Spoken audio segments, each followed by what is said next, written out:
मैं गिरिजेश भारत और जगत के भविष्य की संभावनाओं के बारे में आपसे कुछ विचार विनिमय करना चाहता हूँ। मुझे नहीं पता कि जो मैं कहने जा रहा आप उससे असहमत नहीं होंगे। अगर आप असहमत हो तो वार्ता को आगे बढ़ाने के लिए अपना पक्ष अवश्य दें। तथ्य दे सकते हैं, तर्क दे सकते हैं। स्वागत है पूरी विनम्रता के साथ। मैं भारतीय क्रांतिकारी आंदोलन का एक कार्यकर्ता रहा और भारतीय क्रांतिकारी आंदोलन ने शुरू से आज तक केवल और केवल गलतियां किया है। मैं उन सभी गलतियों को अपनी गलती मानता हूँ, स्वीकार करता हूँ, उनके लिए आत्मालोचना करता हूँ, सार्वजनिक रूप से सबके सामने। परंतु जीवन और जगत में सब कुछ लगातार बदल रहा है। परिवर्तन ही एकमात्र शाश्वत सत्य है। दिशा और दशा चाहे जो कुछ भी। परिवर्तन की वर्तमान परिस्थिति में भारतीय समाज एक फंदे में जाकर के फंस गया है। लग रहा है इससे बाहर निकलने का कोई रास्ता नहीं होगा। क्या भारत में लोकतंत्र बचा हुआ है? लोग प्रश्न कर रहे हैं। प्रतिरोध बंद हो चुका है। प्रतिवाद हर जगह से, हर तरफ से सशक्त स्वर में एक साथ मिलकर के किया जा रहा है हर घटना पर। लेकिन पहल जन के हाथ में नहीं, शासन के हाथ में है, सत्ता के हाथ में है। सत्ता अपने आप में स्वयं कुछ नहीं, वह शोषक वर्गों का राजनीतिक प्रतिनिधित्व करने वाली एक संस्था मात्र है। शोषक वर्ग वर्तमान जगत में वित्तीय उपनिवेशवाद के पूंजीवादी क्षरण के दौर में है। शेयर मार्केट की आवारा पूंजी दुनिया के सारे देशों में मुनाफे की खोज में टहल रही है। भारत का पूंजीपति प्रतिनिधि दुनिया के 10 बड़े पूंजीपतियों में चौथे स्थान पर पहुंच चुका। अंबानी अब दुनिया में केवल 3 बड़े पूंजीपति अंबानी से बड़े हैं। ऐसी स्थिति में 1 करोड़पति को पैदा करने के लिए 1 करोड़ लोगों को कंगाल बनाना पड़ता है। तो अगर भारत का पूंजीपति दुनिया के सबसे बड़े पूंजीपतियों में शामिल हो चुका, इसका मतलब भारत के कंगाल दुनिया के सबसे अधिक कंगालों में शामिल हो चुके। क्यों? कि जनसंख्या घनत्व के मामले पर अपने ग्रह पर, धरती माता पर हमारा देश सबसे आगे है। इस परिस्थिति में भारत की 3 गतियां मुझे दिखाई दे रही हैं। सबसे पहले तो मुझे यह दिखाई दे रहा है कि यह कोरोना त्रासदी कोई आकस्मिक वैज्ञानिक चूक नहीं है, कोई व्यक्तिगत प्रवृत्ति का परिणाम नहीं है। यह तृतीय विश्व युद्ध है जो चाइना अमेरिका ट्रेड वार के बाद अगले चरण के रूप में शुरू किया गया। वायरस की शीशी इतनी बड़ी पतली सी होती है, 1 सेंटीमीटर से कम चौड़ी और 3 सेंटीमीटर से 5 सेंटीमीटर से कम लंबी। उस एक ट्यूब को एक कोने में ले जाके तोड़ देना किसी भी एजेंट के लिए बहुत आसान था। इस स्थिति में दुनिया में सबसे बड़ी बड़ी जासूसी संस्थाएं कौन सी हैं? अमेरिका का CIA, रूस का KGB और उसके बाद किसी और का नाम अगर आता है तो फिर ब्रिटेन का और दूसरा। अमेरिका चीन के आक्रामक आर्थिक युद्ध में रक्षात्मक खेलने के लिए बाध्य हो गया था। दुनिया में इतने हजार एटम बम बना करके रखे हुए हैं कि तीसरा विश्व युद्ध एटम बमों की मदद से नहीं हो सकता था। इसलिए दुनिया में एक किनारे पहुंचा हुआ केजीबी का मुखिया पुतिन, जो आज दूसरी बार रूसी सत्ता का सर्वे सर्वा बन चुका, मुझे पूरा संदेह है कि उसके प्रतिनिधियों ने दुनिया में कोरोना फैलाया। पैदा चाहे जैसे भी हुआ, लेकिन ब्रीडिंग कहीं भी हो सकती है। फैलाने के लिए एक आदमी एक ट्यूब लगती है और परिणाम पूरी दुनिया की अर्थव्यवस्था का तहस नहस हो जाना। अमेरिका के सबसे बड़े पूंजीपतियों में से एक का ये बोल देना कि मिस्टर ट्रम्प 1 लाख आदमी मर जाए तो बेहतर है, एक कारखाना बंद हो जाए तो बेहतर नहीं है। अंत में ट्रम्प को भी कोरोना हो गया। भारत में जमातियों के नाम पर कोरोना फैलाने वालों की चर्चा करने वालों को भी कोरोना हो गया। इस स्थिति में भारत का मीडिया, भारत की अदालतें, भारत का शासन, भारत का प्रशासन, भारत के बुद्धिजीवी उस मोड़ पर पहुंच गए कि भय का माहौल व्याप्त है। विरोध किया तो अंदर या चुपचाप मौत। इस रूप में भविष्य क्या होगा? भारतीय क्रांतिकारी आंदोलन हाशिए पर पड़ा है।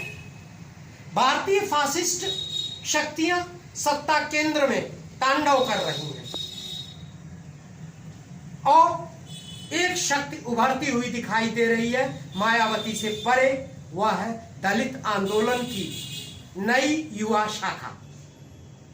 नीला झंडा और लाल झंडा अगल बगल लगा करके एकजुटता में अनेक आंदोलन चले हैं। ऊना के गाय के कंकाल डीएम के बंगले के सामने फेंकने वालों से लेकर के और अभी हुए रेप कांड में विधानसभा के सामने शहर भर का कूड़ा ले जाकर के फेंकने वाले वाल्मीकि समाज के युवकों तक का आक्रोश, उनकी शक्ति, उनका संगठन, उनकी एकजुटता, उनका जुझारू तेवर किसी से कम नहीं है। केवल एक कमजोरी है, शासक धूर्त है और वे मासूम है। शासक कल बल छल सब कर रहा है, वे केवल बहादुरी दिखा रहे हैं।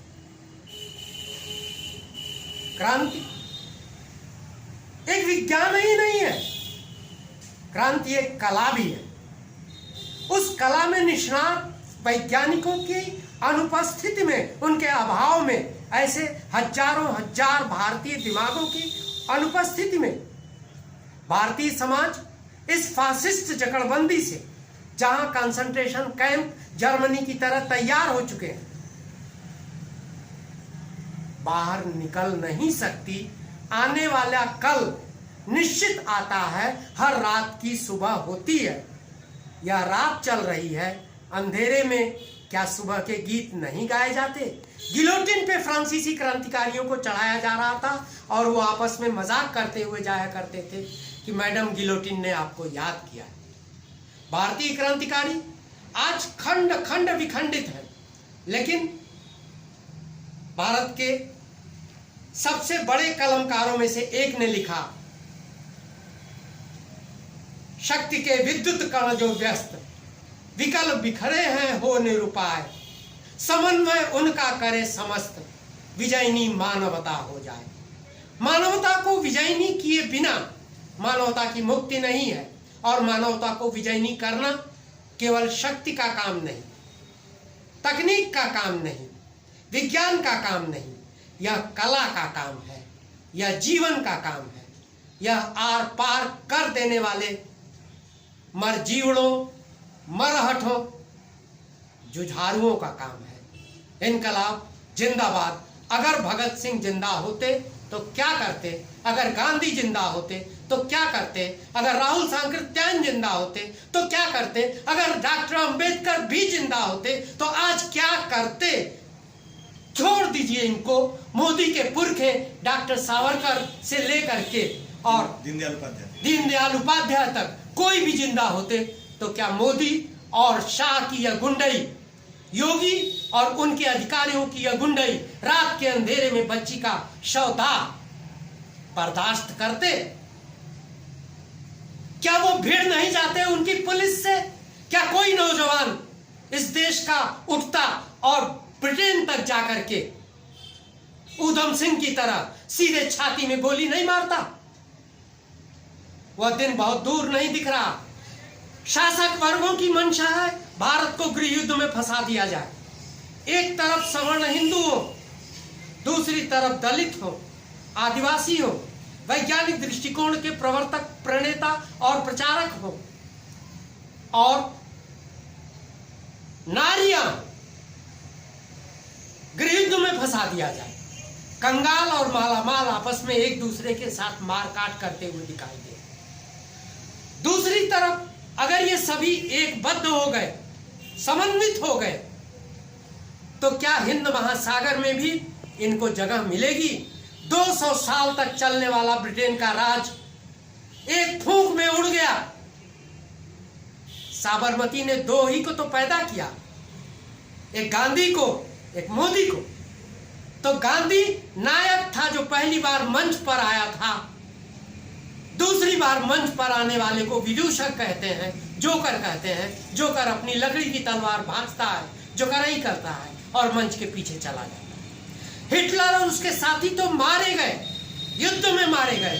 भारतीय फासिस्ट पराजित, कलंकित होकर के उसी लोकसभा, राज्यसभा, विधानसभा में विपक्ष में बैठने के लिए अभिशप्त है। यही भारत का भविष्य है। क्रांति के पहले ही यह होने जा रहा, क्रांति के बाद तो दुनिया दूसरी होगी। तब इंसान सम्मान के साथ सर उठा के घूम सकेगा। तब लड़की रात के 12 बजे भी पूरी आजादी के साथ कह सकेगी। तब किसी जात की भी लड़की किसी भी जात के लड़के के साथ प्यार कर सकेगी, शादी कर सकेगी। और जब तक निभेगा निभेगा, नहीं निभेगा तो अलग भी हो सकेगी। ये समाज जो ढोंग में जीता है, ढोंगियों तुम्हारे ढोंग का नाश हो, धूर्तों तुम्हारी धूर्तता का नाश हो। जब होगा तब मानवता की जीत होगी, मानवता के शत्रुओं की हार। इतिहास का कूड़ेदान तुम्हारा इंतजार करता रहेगा और बहुत जल्दी वह दिन आने वाला है। कोई दूसरा नहीं लाएगा, इस देश के नौजवान लाएंगे। ग्रीस में अभी कुछ ही वर्ष बीते हैं, एक नौजवान को 2 बार फांसी की सजा पाया हुआ बूढ़ा, 80-85 साल का बूढ़ा गले में गला डाल करके चूम रहा था और उसने लिखा, we shall win, we are making history in Greece, we will return every pie of the whole world. तो जो ग्रीस में हुआ, जो वियतनाम में हुआ, जो साहबों का कुक्कुर टहलाने वाले नेपाल में हुआ, वो इस उपमहाद्वीप में, महादेश में, भारत में कैसे नहीं होगा? अत्याचार हद से गुजर जाने दो, दवा तो खुद ही तैयार होती है। साथ साथ परिमाणात्मक परिवर्तन दिखाई नहीं देता, गुणात्मक परिवर्तन दिखाई देता है। गुणात्मक परिवर्तन का इंतजार नहीं किया जाता, तैयारी की जाती है। शासक वर्ग तैयारी कर रहा है तो परिवर्तनकामी शक्तियां भी चुप नहीं बैठी हैं। रात दिन एक सेकंड लगातार श्रम में है, साधना में है। अंजाम की परवाह शासक वर्गों को होगी, इनकलाबियों को नहीं होती, नहीं हुआ करती।